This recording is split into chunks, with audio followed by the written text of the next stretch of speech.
we have two Fauci stories, by the way. He's been testifying in front of the subcommittee for COVID response. And there leaked a report yesterday to the New York Post that he had told that subcommittee that he's not convinced that kids suffered learning loss during the pandemic due to school closures. He can say that, and he can say a lot of things. And the lesson learned from this is always to double down. Nobody ever actually has to admit they're wrong. The question is, do you think in his mind, you have to convince yourself in order to pull this off?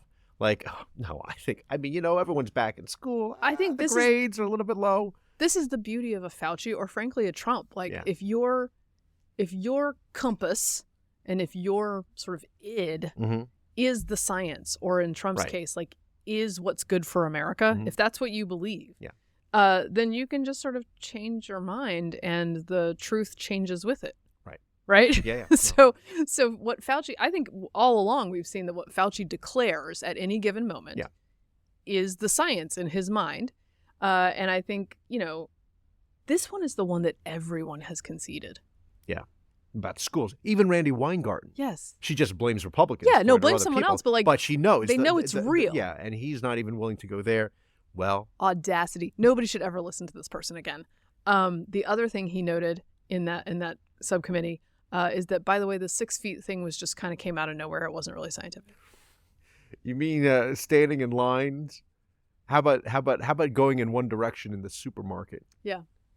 The 6 feet thing is important because it was allegedly the science. Of course, now we find out. Now it can be told that it was not science. That is the thing that kept kids to 2 days a week in school for so long, because they couldn't space out the desks. That's right. No, that's exactly right. They had to alternate. So some kids came in some days, other kids came in other days. And then there were some days that were called asynchronous where nobody came in at all. And then actual idiots who work in the education system and idiots out on the street and in stores would be policing your 6 feet distance. At one point, my kids were policed for not being far enough away from a woman outside an ice cream shop. Yeah, that's right. Outside. Yeah. They wouldn't. There was an ice cream shop. Because the science. Yes. No, there was an ice cream shop, and I remember these two young girls going in, and there was a sign. What are you laughing about? Two young girls? No, I don't mean like. I thought you were gonna joke that you were the person who yelled at my kids. No.